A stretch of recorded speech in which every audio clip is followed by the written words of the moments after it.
We will turn to the Gospel of Luke chapter 16, where we read the parable of the rich man and Lazarus.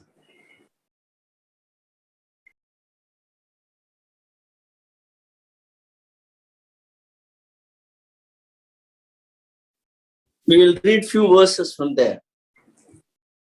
Luke's Gospel,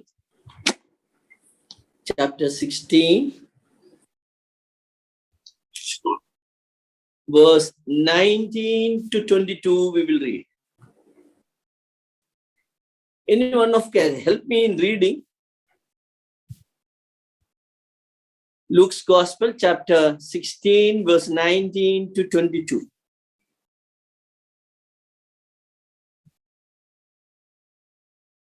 There was a certain rich man which was clothed in purple and fine linen, and fared sumptuously every day. And there was a certain beggar named Lazarus, which was laid at his gate, full of sores, and desiring to be fed with the crumbs which fell from the rich man's table. Moreover, the dogs came and licked his sores. And it came to pass that the beggar died and was carried by the angels into Abraham's bosom. The rich man also died and was buried. May the Lord bless the reading of the portion of the scripture. Last week, we considered about the death of a believer and what happens at the time of death. Primarily, we concentrated about the death of a believer. So around 10 things I shared with you, I have shown in the summary of the last message which I spoken to you. We see that at the time of the death, what happens is always a question. Soul and spirit departs and goes to God. Body joins with the dust. That is what is exactly happening at the time of death. We know that man is a tripartite being. Tripartite being means he has body, soul and spirit. Soul and spirit are something like an inseparable unit. Normally, this is compared to the tabernacle of God or the temple of God. So we know that our body is the temple of God. Bible says about it. So it is comparable as a picturely. We can compare our body or human being as a tripartite being. Three parts are there. So in the tabernacle, the outermost part is called the court of the tabernacle. And inside the court, we see there is another place called holy place. And holy place is separated from the holiest of all. That is the inner sanctuary by a veil. But these two things are united together. That means holy place and holiest of holy are single unit. Same way our body is. Outermost part is the body and inner part is soul and spirit. So at the time of death, soul and spirit departs and the outermost part, the body remains and it goes joined with the dust from where it was taken. And when we saw that when we depart and we are going in the presence of the Lord, and till our resurrection, till the day of resurrection, the soul and spirit will be given an intermediate body, a temporary body by God. That is what we studied last week. I am not going to elaborate much about it. That when a believer dies, the most important thing Bible says that he is absent from the body and he is present with the Lord. And he is entering into the presence of the Lord. Where Lord is, he is entering there. And are in the fullness of joy there. That means they are entering into the fullness of joy. I took some verses from the Psalm 16 and explained about it. So when our dear ones are passing from this world, they are not entering into a state of sorrow. Instead, they are entering into the fullness of joy, and they are in the presence of the Lord. We see that at the time of death, the believers will see Jesus, and also angels will guide them to heaven. We took the example of Stephen. When he was dying, he saw Jesus standing there to receive him. So we see that Jesus, they will see, and the angels, they will see. So when the angels are coming, definitely they will be smiling, and they look at him. Then we are seeing that death is an appointment. From the book of Job, we saw that it is determined which month, which time, which day we should die. And no one can cross the boundary. Death is determined by God. Then we have explained to you, at the death, believers enter into a sleep. Bible calls the death as a sleep. What is sleeping? The body sleeps in the grave, but the soul and spirit is in a conscious state in the presence of the Lord. There is not an unconscious state. So only the body sleeps in the grave. We took the example of Moses. When Moses died, it is mentioned that at the time of death of Moses, God kissed him with his mouth and made him to sleep. And I give an example of a mother kisses a little child, babe, while making the babe to sleep. Likewise, when a believer is dying, God kisses the believer and makes him to sleep in Christ. Then we are seeing from the example of Peter. Peter says about his death, it is an exodus. Yes, from the sufferings and all the problems of this world, we are going out. Like the people of Israel, they came out of Egypt. It was an exodus. Same way, we also will leave this world and we will enter into the eternal bliss. Then we see about John. Paul speaks about his death as a departure. It is speaking about a ship traveling from one shore to the other shore. It is a departure. Anchor is taken, the ship is moving to another place, another haven, where a beautiful port it is going. So that is a departure of a ship. That is given the idea there. Finally, we have seen that when a believer is dying, he is gathered with his own people. That means he will meet his dear ones who departed before him. They will be very happy. It's a reunion there in heaven in the presence of the Lord. These are the few things we considered last week. Now, we will look into both believers and unbelievers in the Old Testament as well as in the New Testament, what will happen. This is all what I spoke about the New Testament believers. But in the Old Testament, it was slightly different. Let us look into that. And we know that in the Bible, we don't have much details about the life after death. Only detailed account about this incident we read in the Gospel of Luke, chapter 16. Chapter 16, verse 19 to 31, if you read, we have a parable narrated by Lord Jesus Christ. Many of the Bible scholars, they say that it is just not a parable, it is a real story.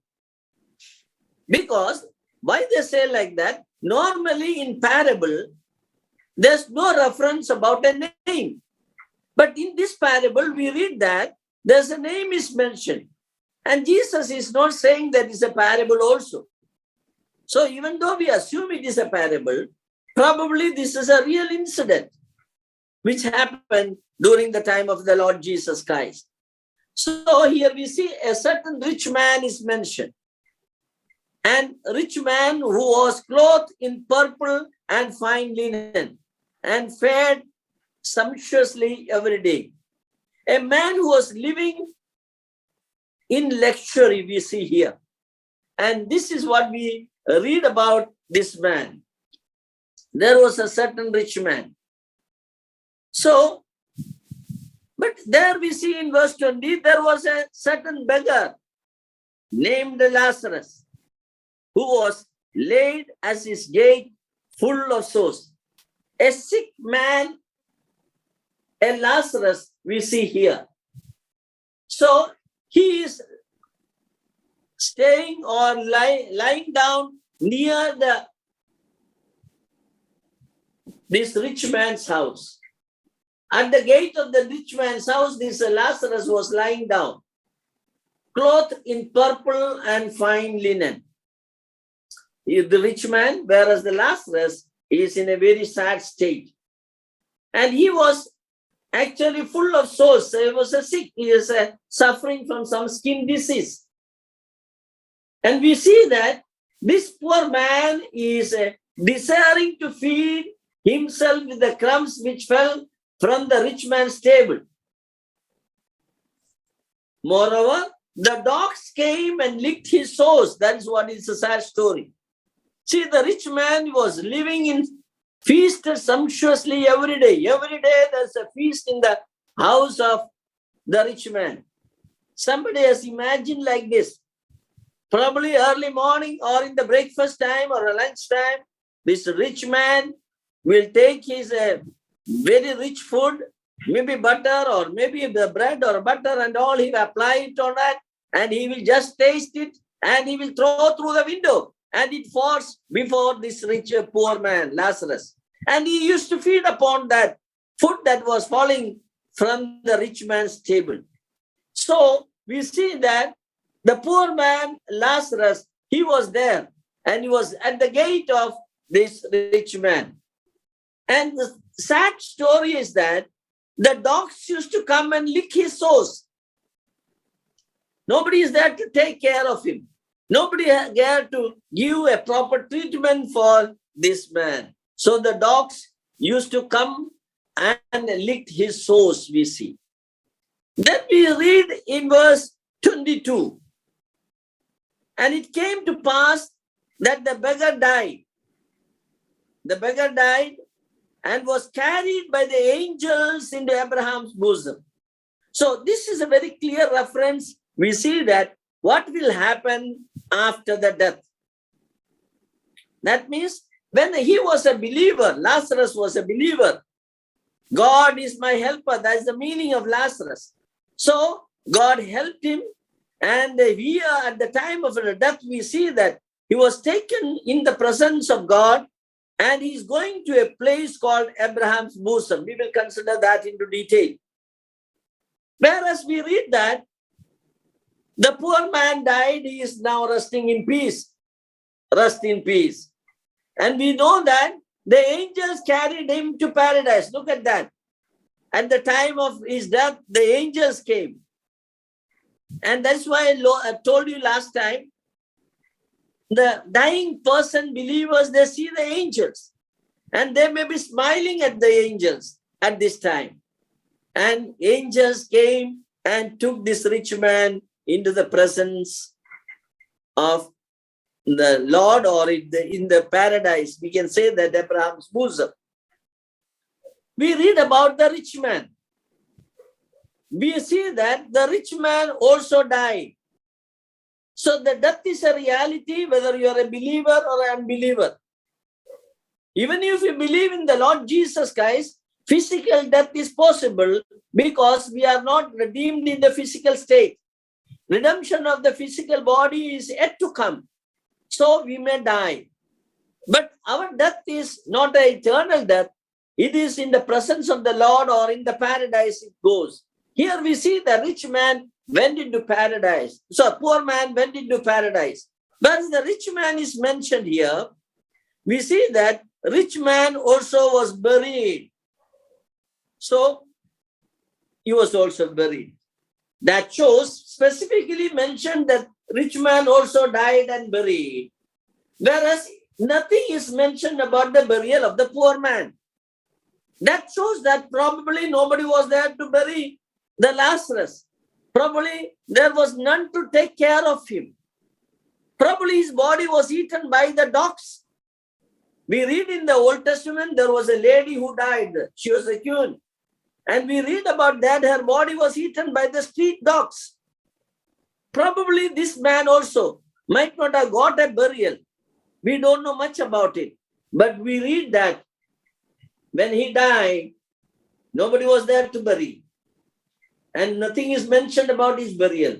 Whereas the rich man died and he got a very beautiful burial. In the next day, newspaper is tomorrow, oh, our beloved rich man or the brother, they said that he died. And now he is in the eternal heaven, above, in the eternal presence of the God. And all these details might have come in the newspaper. And his photo might have come in the newspaper. All the details were, whereas nothing was there about the Lazarus. No intimation about the Lazarus and his death. But we see the Bible describes about his death. The angels came and took him into the presence of Abraham's bosom. Whereas the rich man, it is mentioned that he went to a place called torment. After the death, he went into a place called torment. Now, let us look into few things. What happens when a believer dies in the Old Testament and a wicked man, a sinner dies? Even today is the same thing is happening. Now, please understand, in the Bible, there are different names are given to the place where they go after the death. In the Old Testament, it is mentioned that when a person is dying, he is going to Hades or Sheol. Sheol is a Hebrew word, Hades is a Greek word, the same thing. That means Hades or Sheol is a place where a person goes after the death. We'll just spend little more time on that. So when a person dies, he goes to a place called Hades or Sheol. And we see that Sheol is believed to be underneath the earth. Some believe that it is underneath the earth. And it is a place where these dead men are living there.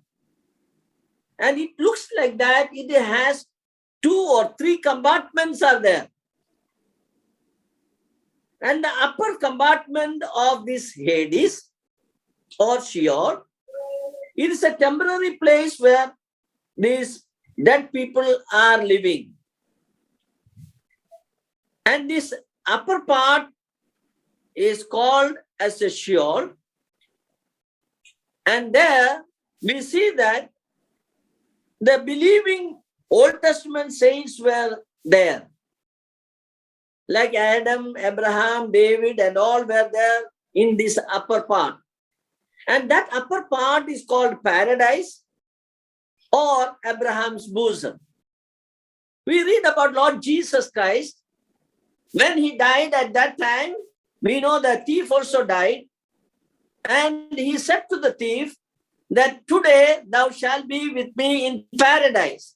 That means this place where the dead ones are living, it is called as Abraham's bosom or paradise. There we read about that. Then the unbelieving people, they are going to a place as this rich man. We read that the rich man went to a place called torment. It is not hell in literally. It is a temporary place where the unbelieving people are staying.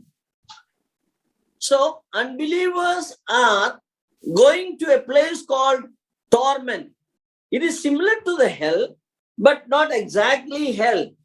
So look at that. This is the called place of torment. Extreme painful experiences are there in the place of torment. So the rich man went into the place of torment. So you should understand, all the unbelievers died from the time of Adam. Even today, they are going to a place of torment till the final judgment. Final judgment is waiting for that. See, when a person is caught, a criminal is caught, they are arrested and they are kept in a lockup. So lockup, they are kept till the judgment takes place. So this place of torment is like a lockup. They are kept there till the final judgment. After the final judgment, they are thrown into the lake of fire. Lake of fire is the final destiny of all the wicked people. So please understand this too. When a person dies, he goes to the Hades or Sheol in the olden days. The upper part of the Sheol or the Hades is called Abraham's bosom. And we know the conversation was going between this rich man and Abraham. And the rich man is telling that, please send Lazarus on the earth and tell him to speak the gospel to my brothers. And so that they will repent and they should not come here. And this rich man, he is not gone to hell because he was rich. Very clearly, he himself says that, I came here because I never repented. See, look at that. Verse 30, we read that. They will repent. That means he knew that he never repented about his sin and he never accepted Jesus as his personal savior. So because of that, he is there in the torment, place of torment. He doesn't want this to happen, his brothers. So he says that, please send Lazarus so that he will preach the gospel to them and they will be repent and they should not come here. So we should understand, an unbeliever, when he dies, he goes to a place of torment. But a believer during the Old Testament time, he used to go to the Abraham's bosom. When the conversation was going on, and we know that the rich man said, I am very thirsty. His temperature is very high. So please send Lazarus so that he will cool my tongue with a drop of water with his finger. That is what this rich man is telling. So, rich man, as I told you, please again notice that he is in the Sheol or is a Hades. And Bible says that Sheol, the lowest part of the Sheol, is the place of these wicked people. David, when he was praying, said, God, you delivered me from the lowest Sheol. That means I am eligible to go to the lowest Sheol, but you delivered me from that. And God has elevated the believers into the higher level of the Sheol. That is Abraham's bosom. And when the conversation is going on, you see the parable. And Abraham says that, no, I cannot send Lazarus to your place because there is a great gap. There is a cavity is there. There's a gap is there. And that gap, probably a dark place, maybe because of that they could see each other. There's a big gap is there. I personally believe in the Bible, a place is called Tartarus, which is translated as hell in the 2 Peter. And 2 Peter is telling that there is a place called Tartarus, and that place is a place where the fallen angels are bound and kept there. They are bound with the darkness, chain of darkness, and kept there. I personally believe the middle compartment may be that place. Of course, you can think about it whatever way, I have no problem. But one thing is sure, the Sheol or Hades are 3 compartments. Upper part is the Old Testament saints were living, Abraham's bosom, and middle part, maybe these fallen angels, they are bound there and kept there. And the lower part is the unbelieving and the sinners are there. This is the picture of Hades before the resurrection of Lord Jesus Christ. Now, what happened when Jesus died? When Jesus died, he along with that thief, he went into paradise. And he was there for 3 days. When he was buried, he was 3 days, he was underneath the earth. And if you read Ephesians chapter 4, we read about that. Jesus Christ rose again from the dead and he ascended into heaven along with the Old Testament saints. We will read few verses there. Ephesians chapter 4, verse 7 to 10, if we can read it. Chapter 4, verse 7 to 10.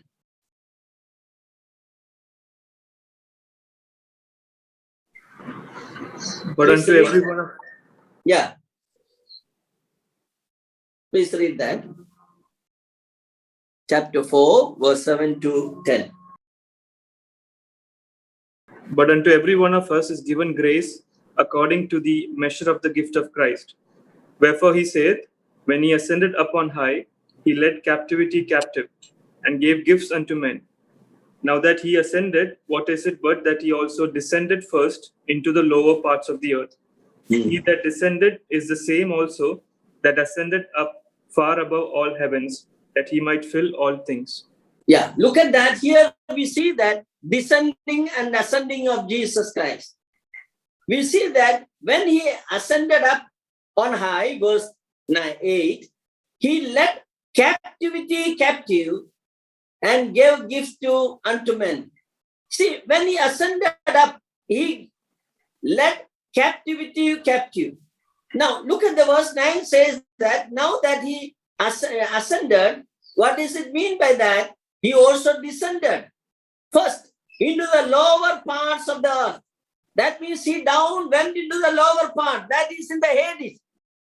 From the Hades, he took the captivity captive. That means those who are bound in the upper part of the Hades, the Abraham's bosom, which is called the paradise. From there, we see that he led the captivity captive, those who were there, Old Testament saints who were there, and he took them and he ascended into above high and into above all heavens, and he might fill all them. So he ascended into heaven. So he presented these Old Testament saints before the Heavenly Father at the time of resurrection. So we see that today the Old Testament saints are also in the presence of the Lord. So we can say that today the upper part of the Hades is not there. That is empty, we can say in one way, because all were led from by the Lord and they are ascended into heaven in the presence of the Lord. This is generally considered by most of the Bible scholars. Of course, there are views different from that. But I personally believe this is correct. For example, when Jesus rose again, the Mary saw him and Mary wanted to touch him. And immediately Jesus said, please don't touch me. I have not ascended into my Father's house. So we see that. And immediately Jesus, after some time, we see that he is telling people came and touched him. That means within a short time, we don't know how much time it is, we see that Jesus ascended into heaven, presented the Old Testament saints before the Father, and came down in secret. It was not a public one. So believe that at the time of the resurrection, Jesus Christ took all these captives, those who were in the upper compartment of the Hades, and he ascended up in heaven. So this is what actually we understand about the Old Testament saints. So, but New Testament saints, even today, when they die, they go to the same place where the Old Testament saints are there in the heavenly place. So understand that a person, when he dies, they immediately go to these places. The New Testament believers or the present time believers, they go in the presence of the Lord. And the sinners, they go into the place of torment. There are a lot of misunderstanding about this teaching. I want to clear some of them. According to the Jewish people, they believe that when a person dies, the 3 days, his spirit will be moving around the nearby house, in the near to his house and near the tomb and all. That is what the Jewish people believe. Some Bible scholars say that Jesus Christ delayed to come and resurrect Lazarus we read that he came on the fourth day. It looks like that purposely he came on the fourth day. Because if he comes on the third day, Jewish people will say, oh, that is nothing so serious. Because the spirit was moving around, so the spirit entered the body. But Jesus purposely made it very clear that he came on the fourth day. According to the Jewish people, from fourth day onwards, the body degenerate, disintegrate, and nothing can happen, no resurrection can take place. So to prove that the real resurrection took place, Jesus came on the fourth day. Now, another thing I want to tell you, among the nominal Christians, among the Orthodox and Eastern as well as the Western Christians, the Roman Catholics and all, they believe that a person when he dies, his spirit remains on the earth for 40 days. Especially the Eastern Church, I know where in Jacobites and all we have in the Kerala and all, they are Eastern, they always have 40 days are very important for them. They say that the 40 days, the spirit is moving around in the world. And they assume that based upon the resurrection of Lord Jesus Christ. We know that after the resurrection of Lord Jesus Christ, he was here around 40 days. But that is a wrong thing. After the resurrection, he was here. Not immediately after the death. After the death, he went into Hades.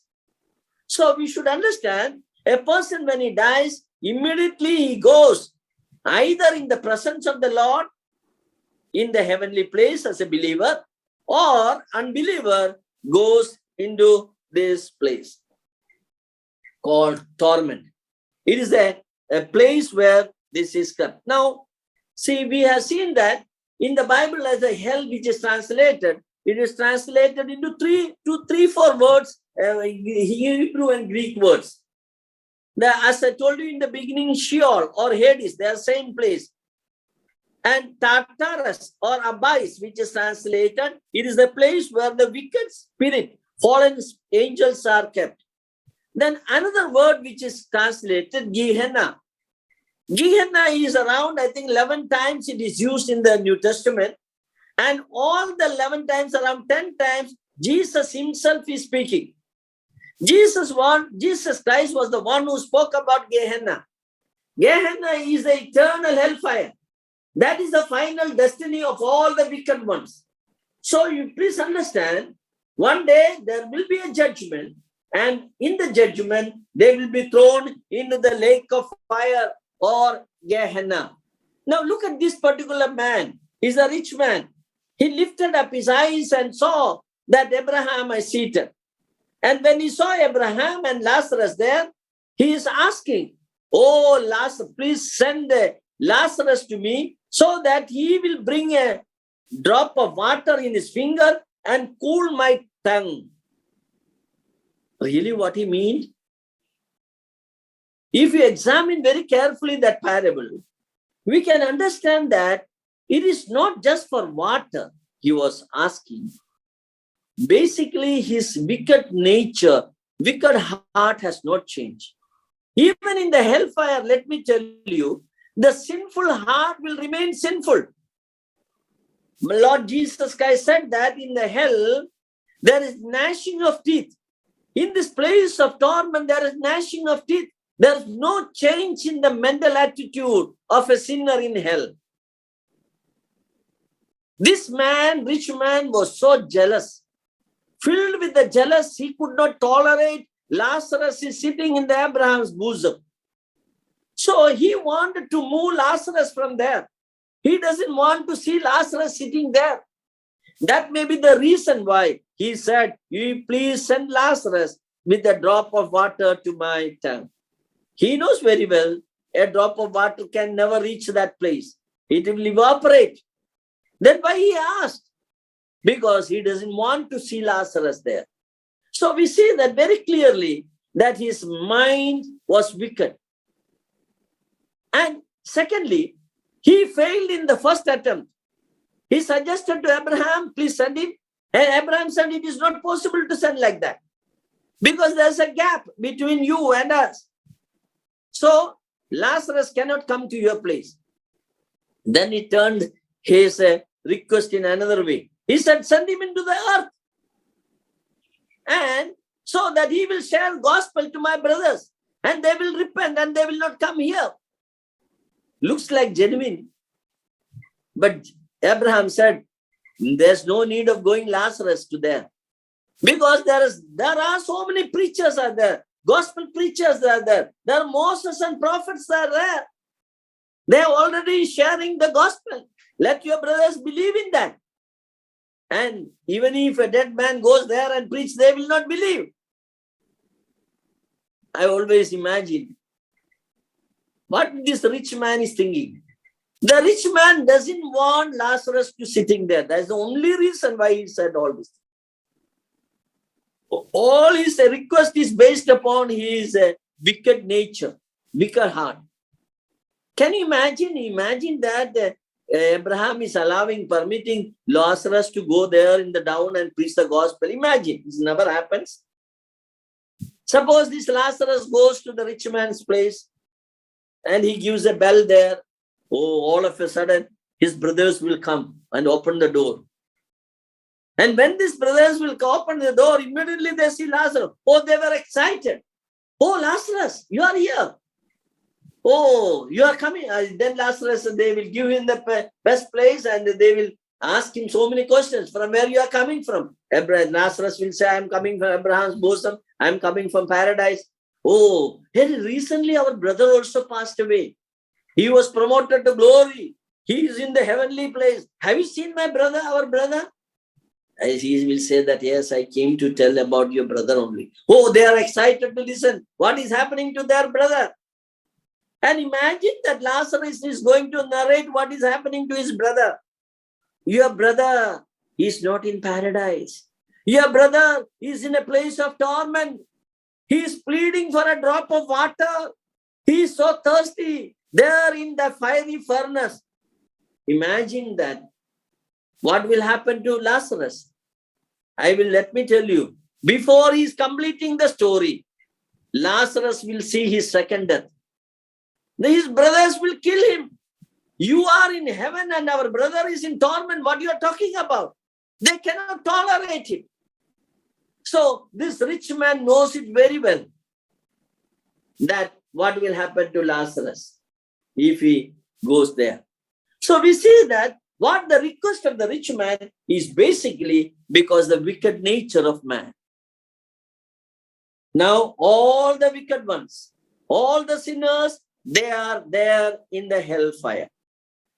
One day, the Jesus is going to come. After 1,000 years, Bible says that all the wicked ones died without Christ will be raised again after 1,000 years of the millennial kingdom, at the end of the millennial kingdom. And that is called the second death. If you read the book of Revelation, chapter 20, again we have a detailed account of that. What is going to happen at the final stage. Read Revelation chapter 21, verse 11 onwards. Please read me. 11 to 15, we please read. We'll conclude it. I am not going to elaborate it. Just to read that. 20 verse 11 to 15. There we read the destiny of the wicked ones. And I saw a great white throne and him that sat on it, from whose face the earth and the heaven fled away, and there was found no place for them. And I saw the dead, small and great, stand before God, and the books were opened, and another book was opened, which is the book of life. And the dead were judged out of those things which were written in the books according to their works. And the sea gave up the dead which were in it, and death and hell delivered up the dead which were in them, and they were judged every man according to their works. And death and hell were cast into the lake of fire. This is the second death. And whosoever was not found written in the book of life was cast into the lake of fire. See, look at that verse 14, you will see, the death and Hades, that is translated hell, were cast into the lake of fire. So Hades also finally will be thrown because it's empty. Upper part of the Hades is already empty at the time of resurrection of Jesus Christ, and the lower part of the Hades is empty at the time of the white throne judgment. So both this Hades and the death will not be there anymore. So both are thrown into the lake of fire. So the lake of fire is the eternal destiny of the wicked ones. And this is called the second death. So all has to stand before the white throne judgment. In the white throne judgment, the books will be opened. There are so many books in heaven. I think every individual has a book in heaven. Our autobiography is written there. Detail from the birth to the end, death, it is written. I don't want to go into the details about it. What are the different books are there? If God willing, we will consider that in some other time. So there are books at the time of judgment. The book of the living, book of the vast, book of the personal data. So I just want to tell you that there's so many books are there. And very important book is mentioned, the Lamb's Book of Life. That is very important. When a person is born again, at that time, his name is written in the Lamb's Book of Life. If God willing, we will take about the books and the details about it some other time. So there are a lot of confusion about that. I want to clarify that also in the coming days. Now look at this book. This is the most important book. The disciples went and cast the demons and everyone, and they were so happy and came to the Lord and reported, Lord, in thy name we could cast the demons out. And they were rejoicing. Lord Jesus Christ, don't rejoice on this thing. You rejoice because your name is written in the heaven. That is the most important thing. If your names are written in heaven, that is the greatest joy for a believer. So, those who are hearing me, if your names are not written in the Lamb's Book of Life, make sure that your names are written there. So, this book is very important. When you go to heaven, at the time of the white throne judgment, first they will check whether your name is there in the Lamb's Book of Life. If your name is there in the Lamb's Book of Life, you are a blessed one. You will go to heaven. And if your name is not there in the Lamb's Book of Life, you will be thrown into the eternal lake of fire. So, that is the final destiny of the wicked. Lake of fire. We don't know where it is. But God has prepared. Bible says that lake of fire is prepared for Satan and his fallen angels. It is not men, it is not for men, it is prepared. But unfortunately, those who join with Satan, they will be thrown into the lake of fire. So these are the details given in the Bible. I don't think any other books are giving these details about the life after death. So, and not only that, there is a time of judgment that one day we may have to stand before God. So those who have heard me, let me tell you, if you are a believer, if your dear ones are died by faith in Jesus, they are in the presence of the Lord today. We need not worry about them. They are in the fullness of joy in the presence of the Lord. That is why Paul says, I desire to be absent from the body and to be present with the Lord. That is a better thing. That's a good thing than to live here on this earth. Yes, that is the best thing. Our dear ones are departed and they have gone to the best place. The fullness of joy is there. Not only that, they are gathered with the people. With their people. That means they are meeting their dear ones there. And they are talking about what happened after all the things they made. Conversations may be going on. But the body is sleeping in the grave. One day their body will be resurrected when Jesus will come again. What a hope we have, the believers. But unbelievers, their souls are in the place of torment. There's no hope for them. They are eternally will be thrown into the lake of fire after the white throne judgment. White throne judgment is a place where the wicked ones are judged according to everyone. According to the work they have done in this body, they will be rewarded for that. They will be punished for that. So God, let us thank God that we are delivered from this lake of fire. And we are now partakers of the heavenly bliss. And we are going to be with the Lord when he comes again. May God help these words and comfort our dear ones whose some of us lost, and they will be comforted by this particular message of God, message of God's blessing upon his people. May God bless this verse.